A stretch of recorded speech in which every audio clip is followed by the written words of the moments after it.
Hello YouTube, this is Undead Carbon, and today I'm here to show you the brand new Tom Clancy's Splinter Cell Conviction demo.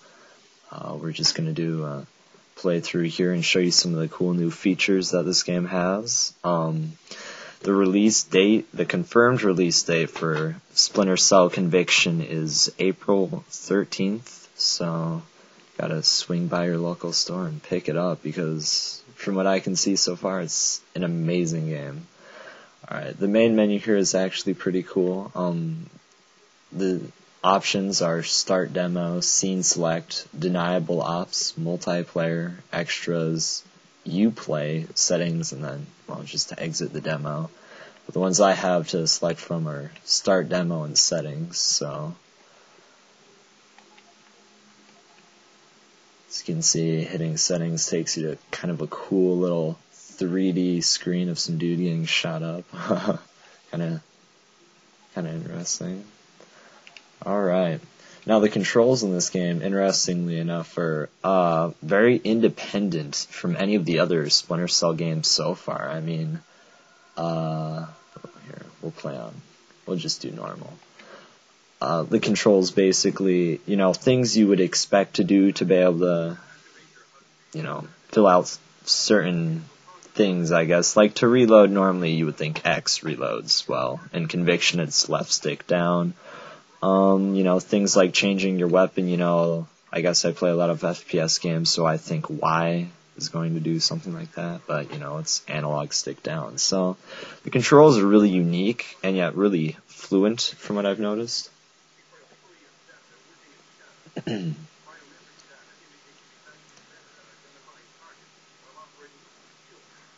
Wow, that was some nice precision aiming there. Now in this game, Sam Fisher is actually kind of a rebel.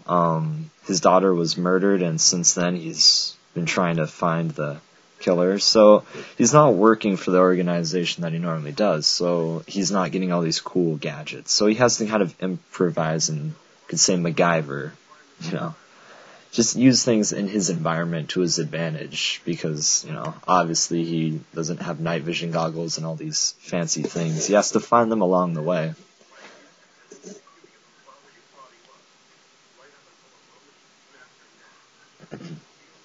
And in most of the Splinter Cell games, you had the option between lethal and non-lethal takedowns, or for the most part, just non-lethal takedowns. Well, from what I've noticed so far is almost every single takedown in this game is lethal.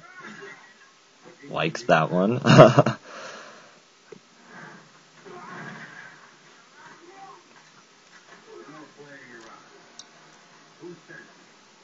This is,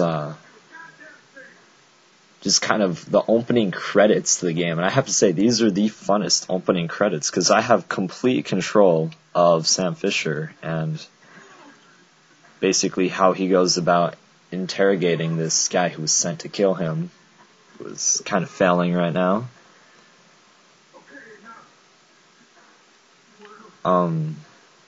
Yeah, so you can basically just maneuver him around, and the great thing about this game is the heads-up display is really limited. I mean, your objectives and stuff like that, they show up in your environment around you. I mean, they just don't show up on some little screen in green letters. They're actually projected onto the walls and just things that you go past, so.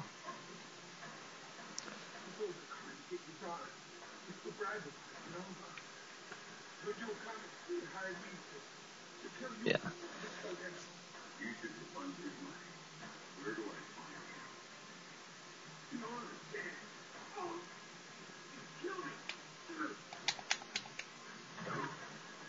And you can tell Sam Fisher, since the death of his daughter, he's pretty much, he doesn't hold anything back anymore. It's pretty much all or nothing. I'm definitely impressed with the graphical detail that Ubisoft has put into this game. I mean, it resembles, I think the character designs somewhat resemble Capcom's Resident Evil 5 character designs a little bit. I think it really crisp, clean, well-built characters.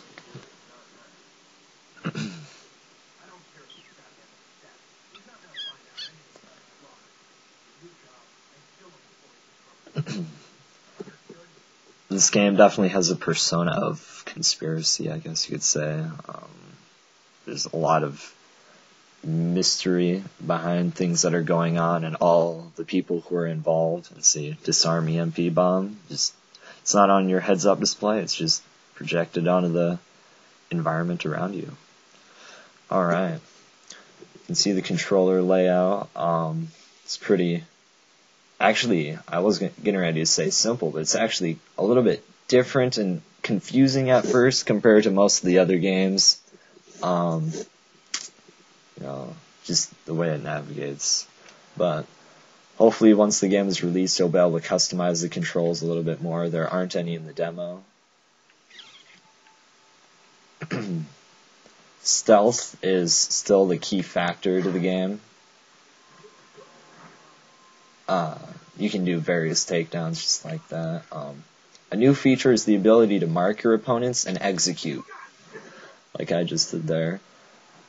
Basically, you can mark opponents, and it's handy just for keeping an eye on them, because, you know, they'll kind of be in your heads-up display. You'll be able to keep an eye on where they're at and stuff like that. And then another reason is in the new co-op game mode, you know, you want to let your partner know where the enemies are at. Well, you can just mark them. You know. It's that easy.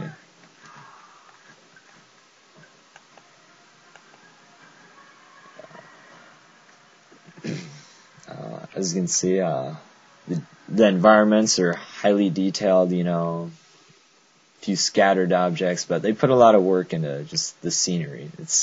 I'm pretty impressed with it so far. By hitting the back button, you can actually redisplay your objectives on the environment around you. So it's kind of a cool little new feature.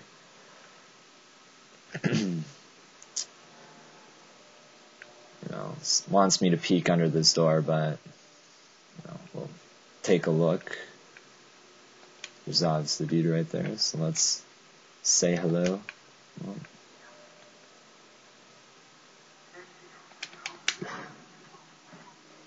By executing enemies,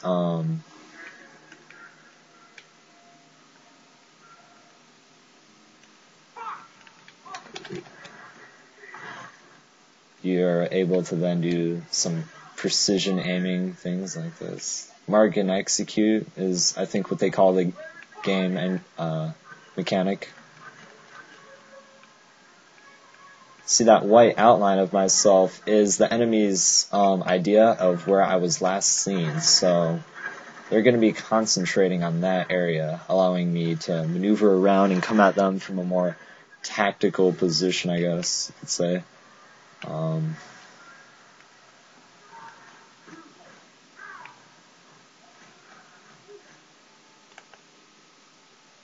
The kind of arsenal that you're equipped with in this demo is basically just a pistol that's silenced and an MP5N unsuppressed. You get a sticky camera, frag grenade, EMP grenade, and a flashbang. I was really happy to see that they brought the sticky camera back, because I know that was one of the little agency tools that I know Sam wouldn't have as easy access to. I didn't know if they were still going to allow it to be in his overall arsenal. One thing that I kind of noticed is, for all you Splinter Cell veterans, how quick Sam can slide across these poles. I mean, normally in a Splinter Cell game, it'll take you a good minute or two to get across one of those poles hanging from the ceiling and stuff like that, but you can shimmy across them pretty fast now. See, it wants me to find the EMP bomb, so. Well, this video is getting a little bit long, so I guess we're going to make it a part 2, and we'll see you there.